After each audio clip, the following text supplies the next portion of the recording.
Nitala. L'hôpital n'est pas gratuit ici. Ici même, voire même, il y a des hôpitaux de riches et de pauvres. Si tu n'as pas assez d'argent, tu n'as pas droit aux soins, aux bons soins. Donc on va te donner seulement des médicaments là qui va vraiment te calmer un peu là. Et après, ça va encore arriver grave, alors c'est la mort. Donc là-bas dans l'hôpital de riches, là, ici, si tu donnes l'argent, on te met bien avec des climatiseurs, avec des médicaments, à manger, tout et tout et tout. Une fois, je t'ai accompagné ma petite soeur à l'hôpital pour accoucher. On était là. Entre-temps, on a vu une maman qui était venue là avec la douleur pour mettre au monde. Et la maman, elle manquait que l'argent pour l'anesthésie. Alors l'anesthésiste était là.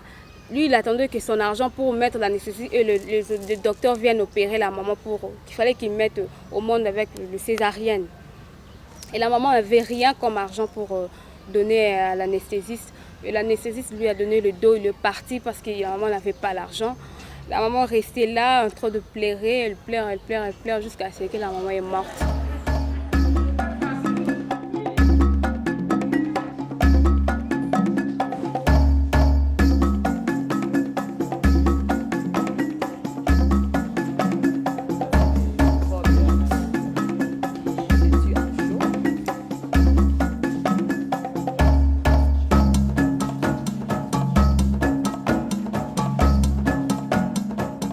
C'est ce qui amène que beaucoup de gens préfèrent aller au niveau de la médecine traditionnelle pour se soigner.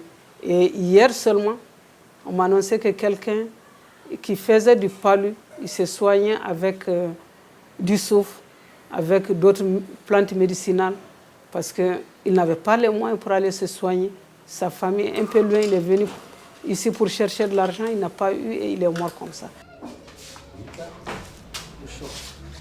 Le Burkina avait commencé son programme d'ajustement structurel avant d'avoir des vrais problèmes.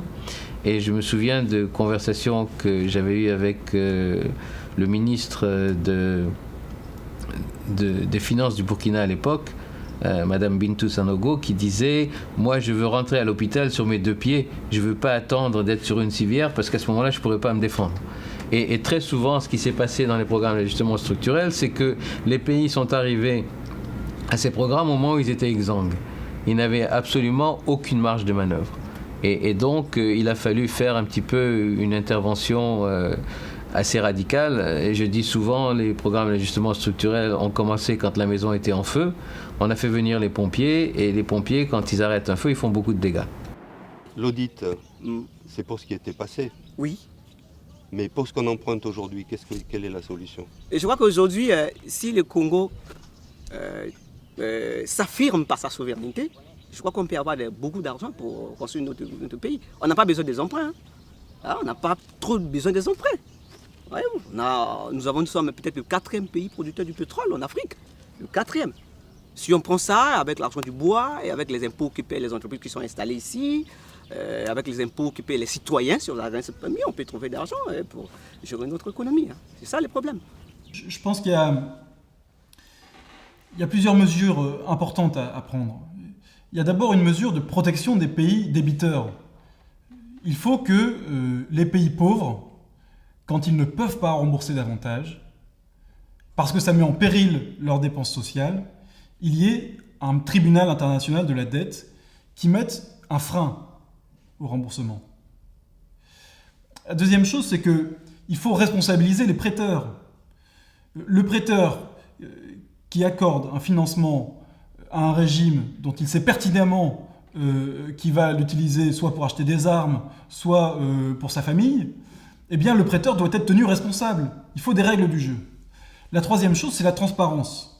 C'est-à-dire que les prêts qui sont contractés, les contrats pétroliers qui sont contractés, ils doivent faire l'objet d'un débat au Parlement, d'une publication pour que la société civile puisse donner son avis.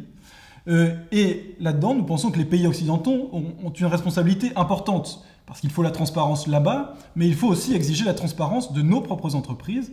Et ça, nous en avons tout à fait les moyens. Il suffit que, dans la comptabilité des entreprises, on exige une présentation des comptes de l'entreprise pays par pays.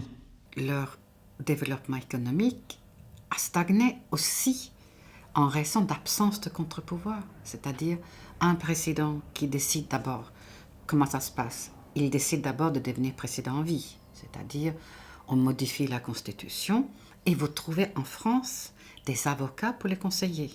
Vous trouvez en France des professeurs de droit pour faire le travail. Sans honte. Ils sont fiers. Ils mettront sur leur carte de visite conseiller de tel président. Et en fait, ils sont complices. Ils sont complices de détournement de biens publics. Et bien plus grave que ça, parce que par l'absence de bonne gouvernance, c'est aussi des enfants qui meurent de faim, c'est la misère. Donc ça, c'est très honteux. Cette dette, à qui elle a servi? C'est une dette qui a servi à certains dirigeants du Congo. Et on a retrouvé de l'argent en Suisse. Tout le monde sait ça. Jusqu'à ce que même la Suisse nous a dit non, le gouvernement congolais a déposé sa plainte en retard, un problème de prescription. Donc l'argent volé au Congo par les dictateurs se trouve en Suisse, mais cet argent, on doit rendre ça à sa famille parce que le gouvernement congolais n'a pas réclamé. Mais nous savons qu'à l'époque, Laurent Désiré Kabila avait réclamé cet argent. Et donc il ne fallait pas que la communauté internationale attende qu'actuellement le gouvernement congolais aille réclamer seulement. Parce que nous avons ce qu'on appelle la Convention des Nations Unies contre la corruption, où les États, les justices au niveau international doivent aider le pays qui est en difficulté pour sa justice. En toute logique économique, le FMI et la Banque mondiale auraient dû couper les crédits à Mobutu déjà dans les années 70, s'ils avaient obéi à une pure logique institutionnelle économique, ils auraient coupé les crédits à un régime qui pratiquait une telle gabegie, une telle corruption, qui était dénoncée d'ailleurs par leurs propres experts, par l'expert Blumenthal, qui était représentant résident de la Banque mondiale à Kinshasa dans les années 70, qui a publié un rapport extrêmement précis dénonçant la corruption et les détournements de fonds et concluant que cet argent ne sera, on devait perdre tout espoir de voir jamais cet argent être remboursé par un régime qui pratiquait un tel degré de corruption. Donc, en toute logique économique, la Banque mondiale aurait dû à ce moment-là tenir compte des conclusions de son propre expert et stopper les crédits.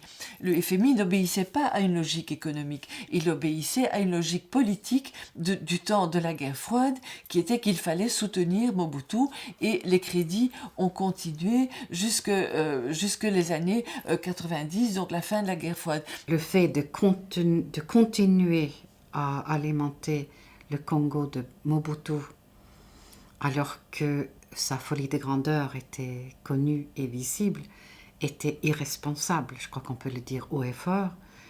Et là, je pense que nous avons fait des progrès. Je pense qu'aujourd'hui, la Banque mondiale, elle ne fait plus cela. Ça, c'était avant que la Banque mondiale n'introduise une politique anticorruption. Et la politique anticorruption de la Banque mondiale, elle marche bien à ce plan-là, à ce niveau-là. L'une des sources de l'enrichissement de Mobutu, c'était le détournement de l'aide internationale et les prélèvements sur ces sommes qui étaient prêtées à son pays. Résultat, lorsqu'il a quitté le pouvoir en 1977, le montant de la dette du Zaïre de l'époque était de 7 milliards de dollars et le montant estimé de la fortune de Mobutu était de 7 milliards de dollars aussi. Cherchez le lien. Donc il y a évidemment, cette dette n'a jamais bénéficié à la population et elle répond tout à fait à la définition de ce qu'on peut appeler une dette odieuse qui ne devrait pas être réclamée à la population en cas de renversement de régime. Seulement, voilà, le Zaïre est devenu la République démocratique du Congo. On a décidé qu'il y avait continuité de l'État et que donc les dettes devaient être honorées. Pourquoi il n'y avait pas eu de suivi? Tous ces projets qu'ils ont fait avec le barrage d'Inga, il y a eu plusieurs projets inachevés. Où est parti cet argent? Normalement, comme au Fonds monétaire international, il y a quelqu'un maintenant qui est très professionnel pour le moment, qui dirige le Fonds monétaire international, ils doivent faire aussi peut-être un petit comité pour voir un peu où est parti cet argent du Congo. Et ces experts qui demandaient le paiement, parce qu'on envoie toujours des experts pour évaluer le projet, qu'on puisse, s'ils sont encore en vie, qu'on puisse les interpeller. Parce qu'on a toujours l'habitude d'aller juger les gens donc à la haie. Mais qu'on juge aussi les gens qui ont participé au détournement de l'argent au Congo. Et parce que les gens qui ont perdu leur vie par manque, par manque de médicaments, par manque de l'eau potable, par manque d'électricité, par manque des infrastructures, il y en a eu beaucoup. Oh, l'argent a été décaissé. Nous sommes en train de payer aussi les intérêts. Moi, je crois qu'il vaut mieux qu'on puisse aussi voir où est parti cet argent. Tout d'abord, je suis d'accord avec vous pour dire que la corruption est un problème important partout dans le monde. Et c'est un problème en Afrique. Les Africains seraient les premiers à le reconnaître. Ensuite, c'est que nous sommes une institution qui ne peut pas seule éradiquer la corruption. Nous devons mobiliser tout le monde et les pays eux-mêmes doivent avoir une volonté d'éradiquer la corruption. Maintenant, quand j'ai dit ça, nous devons adopter des attitudes agressives pour aider les pays à gérer le problème de la corruption. Très concrètement, par exemple, mettre en place nos propres systèmes de contrôle, systèmes d'audit, faire que l'information soit accessible au public et que ce public surveille l'activité de leur gouvernement. Par exemple, il y a un an, nous avons accordé 4,7 milliards de dollars pour aider les gouvernements africains à mieux gérer leurs ressources. Nous espérons augmenter cette somme à 1,6 milliard. Ça, c'est un exemple concret. La corruption, elle est réelle, mais elle est assassine à tous les niveaux. Et les populations sont écœurées face aux écarts énormes de richesse entre des... On se connaît tous, hein. Personne n'est détenteur de capitaux dans nos pays, mais quand vous voyez du jour au lendemain et certains se tailler des villas cossues, envoyer leurs enfants en France, vivre sur une autre planète, et pendant que l'immense majorité de la population ne sait où donner de la tête, et elle est écœurante. Il y a eu des sorties illégales de capitaux par les uns et par les autres. Mais on ne peut pas... Ce que sont ces sorties illégales de capitaux est très, très, très, très difficile à appréhender.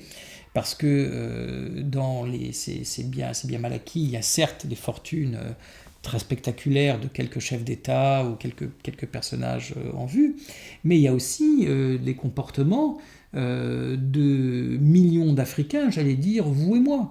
Dans l'effondrement du système bancaire africain tel que les Africains l'ont connu dans les années 80 et 90, le réflexe de tout le monde, c'était sortir son argent. Vous alliez quand même pas laisser... Quand vous étiez un petit qui gagnait, ou une classe moyenne qui gagnait un peu d'argent, vous n'allez quand même pas le laisser dans votre banque qui allait faire faillite et qui allait jamais vous le rendre. Donc tout le monde a sorti de l'argent à Paris, à Londres, etc. Pas seulement les grands escrocs de la planète. Donc identifier à travers les flux de capitaux ce qui sont ces grandes fortunes, je dirais les grands truands, de ce qui est la réaction de survie et de préservation de